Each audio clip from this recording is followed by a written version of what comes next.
Física clásica, primera parte, unidades y medidas. Sección 3. El Sistema Internacional de Unidades. Definiendo las unidades básicas. Ahora señalaremos los modos en que definimos en la actualidad 3 de las 7 unidades básicas. La masa, la distancia y el tiempo. Iniciamos con estas 3 debido a que son las más importantes para iniciar con el capítulo de física clásica. Otras unidades se describen en sus propios capítulos, como el grado Kelvin en termodinámica o el mol en el estudio de la química. En el Sistema Internacional de Unidades, la unidad de la masa es el kilogramo, y se define como la masa de un específico cilindro hecho de una aleación de platino e iridio, llamado Prototipo Internacional de Kilogramo o IPK, es mantenido en el Buró Internacional de Pesos y Medidas en Sèvres, Francia.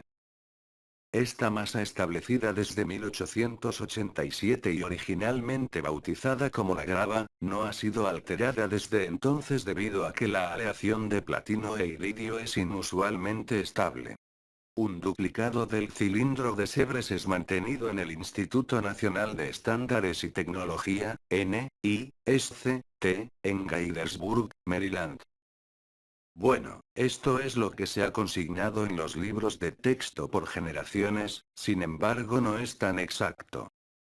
Expertos de la Universidad de Newcastle, Reino Unido, dicen haber demostrado que el kilogramo actual es decenas de microgramos más masivo de lo que era cuando se estableció el primer estándar en 1875. ¿Cómo ha ocurrido algo así?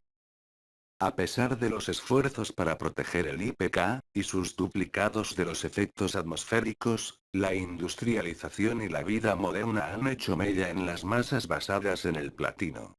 Los contaminantes se han acumulado en la superficie, provocando un aumento de masa. Ahora, los investigadores Peter Compson y Naoko Sano han utilizado un instrumento de vanguardia, la espectroscopía fotoelectrónica de rayos X, para analizar superficies similares al kilogramo estándar, evaluar la acumulación de hidrocarburos y encontrar una forma de eliminarlos. Los científicos creen haber encontrado la fórmula para que el kilogramo recupere su masa original. Mediante la exposición de la superficie a una mezcla de rayos ultravioleta y ozono puede eliminarse la contaminación carbonosa y llevar los kilogramos prototipos a su masa original. En realidad no importa la masa de un kilogramo si todos trabajamos exactamente con la misma norma.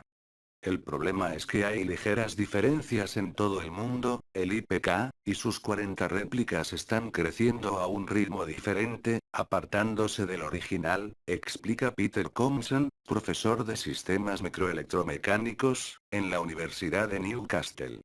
Si cada quien tiene diferentes estándares del kilogramo, entonces sí puede tenerse enormes problemas tanto comerciales como de comunicación científica.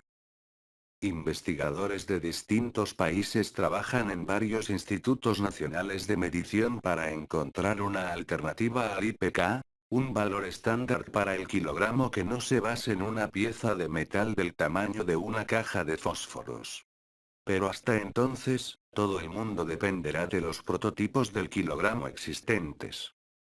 Ahora hablaremos del estándar para la distancia. En 1305 el rey de Inglaterra Eduardo I de Inglaterra, el Zanquilargo, decretó que la unidad de distancia en su país sería la yarda, la cual sería la distancia entre la punta de su nariz hasta la punta de sus dedos cuando su brazo estuviera completamente estirado. De manera similar, la unidad de distancia francesa de pie fue adoptada de los reales pies del rey Luis XIV de Francia. Ninguna de estas unidades prevaleció con el tiempo debido a que cuando cada nuevo rey asumía el trono, las medidas cambiaban. La unidad francesa establecida en 1799 ha sido la que más ha perdurado, sin embargo su definición ha cambiado durante el tiempo y el desarrollo tecnológico. La primera definición del metro se realiza con respecto a la Tierra. Un metro es la 10.000.000ª parte de la distancia desde el Ecuador hasta el Polo Norte a través de una línea longitudinal que pasa a través de París. En 1960 la longitud del metro se definió como la distancia entre dos líneas en una barra de platino e iridio, almacenada bajo condiciones controladas en Francia, junto al cilindro de Sèvres. En la actualidad el metro se define en base a la velocidad de la luz y el tiempo. Debido a que la velocidad de la luz es constante en el vacío además de ser absoluta, resulta un patrón conveniente. Actualmente el metro se define como la distancia por la que viaja la radiación electromagnética en el vacío por un segundo dividido en 2.990.792.458. Para definir la distancia se requiere en la actualidad que la unidad de tiempo, el segundo, ya esté definido de alguna manera. Antes de 1967 el tiempo se medía con respecto a un día solar promedio. El segundo se definía como el sesentaavo de un minuto, este como el sesentaavo de una hora, y este como el 24avo del día solar promedio. El problema, nuevamente, es que es una definición que depende del planeta, es por ello que actualmente, el segundo se define con respecto al extremadamente preciso reloj atómico de cesio. El segundo moderno se define como 9.192.631.770 veces el período de vibración de la radiación del cesio 133.